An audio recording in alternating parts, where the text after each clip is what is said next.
அனைவருக்கும் வணக்கம். தினம் ஒரு ஆண்மை தகவலில் நாம் இன்னைக்கு பார்க்கக்கூடிய மருத்துவ குறிப்பு எதற்காகன்னு பார்த்தீங்கன்னா, வாழைக்காய் பிஞ்சை வைத்து ஒரு அற்புதமான மருத்துவத்தை தாங்க நம்ம இன்னைக்கு செய்ய போகிறோம். இந்த வாழைக்காய் பிஞ்சு பார்த்தீங்கன்னா நம்மளுடைய உடலில் இரத்த விருத்தியை அதிகரிக்கும். மேலும் நீண்ட நேர தாம்பத்தியத்திற்கு ரொம்ப ரொம்ப யூஸ்ஃபுல்லானது. இதை பற்றி தான் நாம் இன்னைக்கு இந்த வீடியோவில் பார்க்க போகிறோம். ஸோ வீடியோ ஸ்கிப் பண்ணாமல் முழுசாக பாருங்கள். அதுக்கு முன்னாடி இந்த மாதிரியான ஆண்மை சம்பந்தப்பட்ட மருத்துவ குறிப்புகளுக்கு நம்மளுடைய மருத்துவக்கலை யூடியூப் சேனலை சப்ஸ்கிரைப் பண்ணாத நண்பர்கள் சப்ஸ்கிரைப் பண்ணி பக்கத்துலேயே வரக்கூடிய பெல் ஐக்கானை கிளிக் பண்ணி வச்சுக்காங்க. இதற்காக பார்த்தீங்கன்னா நம்ம வாழைக்காய் பிஞ்சு ஒரு 2 பிஞ்சு எடுத்துருக்குறோம். இதில் மேலே இருக்கக்கூடிய அந்த தோலெல்லாம் நீக்கிடுங்க. நீக்கிட்டு இதை சின்ன சின்ன பீஸாக கட் பண்ணி எடுத்துக்கலாம். இந்த வாழைக்காயில் பார்த்தீங்கன்னா இரும்பு சத்து மற்றும் நார் சத்து மற்றும் மாவு சத்து அதிகமாக உள்ளது. இந்த வாழைக்காயை இந்த மாதிரி செய்து சாப்பிடும் பொழுது பார்த்தீங்கன்னா நம்மளுடைய ஆண்மை பலம் என்பது அதிகரிக்கும். மேலும் இரத்த விருத்தி என்பதும் ரொம்ப ரொம்ப அதிகரிக்கும். அது மட்டும் இல்லாமல் நீண்ட நேர தாம்பத்தியத்திற்கு இது உதவக்கூடியது.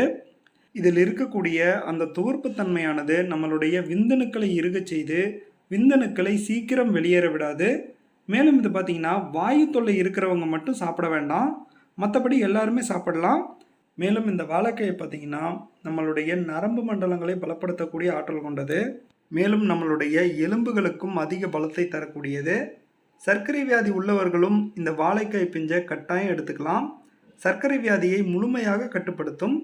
மேலும் இது பார்த்தீங்கன்னா ஒரு சிலர் உடம்பு ரொம்ப இளைச்சி போய் காணப்படுவாங்க. அவர்கள் எல்லாம் சாப்பிடும் பொழுது உடல் பருமன் அதிகரிக்கும். மேலும் உடல் வளர்ச்சியை அதிகரிக்கக்கூடியது இந்த வாழைக்காய். இந்த வாழைக்காயில் இன்னும் ஏராளமான மருத்துவ குணங்கள் அடங்கியுள்ளது. சரி, இப்போ பாருங்கள், இந்த வாழைக்காயெல்லாம் நம்ம சின்ன சின்ன பீஸாக கட் பண்ணி எடுத்துருக்குறோம். அதுக்கு பிறகு ஒரு டம்ளர் எடுத்து அந்த டம்ளரில் நம்ம கட் பண்ணி வச்சுருக்கக்கூடிய இந்த வாழைக்காயை சேர்த்து இதில் கொஞ்சம் தண்ணி ஊற்றி இதை நல்லா ஊற வச்சுருங்க. ஒரு நாள் ஃபுல்லாக, அதாவது இன்றைக்கி நீங்கள் சாப்பிட்றீங்கன்னா நேற்றே இதை ஊற வச்சிடணும். நைட்டு ஃபுல்லாக நல்லா ஊறட்டும். அதுக்கு பிறகு இதை எடுத்து ஒரு 2 பீஸ் அல்லது ஒரு 3 பீஸ் சாப்பிட்டுட்டு நீங்கள் அந்த தண்ணீரை குடிச்சிருங்க. மறுபடியும் தண்ணி ஊற்றி அப்படியே ஊற வச்சுருங்க. இந்த மாதிரி இதை சாப்பிட்டுட்டு வரும் பொழுது பார்த்தீங்கன்னா நீண்ட நேர தாம்பத்தியம் என்பது 100% உங்களுக்கு கிடைக்கும். சரி, ஓகே ஃப்ரெண்ட்ஸ், இந்த வீடியோ பிடிச்சிருந்தா வீடியோக்கு ஒரு லைக் பண்ணுங்கள். மறக்காமல் நம்மளுடைய மருத்துவக்கலை யூடியூப் சேனலை சப்ஸ்கிரைப் பண்ணாத நண்பர்கள் சப்ஸ்கிரைப் பண்ணி சப்போர்ட் பண்ணுங்கள். மீண்டும் நாளை ஒரு அற்புதமான மருத்துவ குறிப்புடன் நான் உங்களை சந்திக்கிறேன். நன்றி.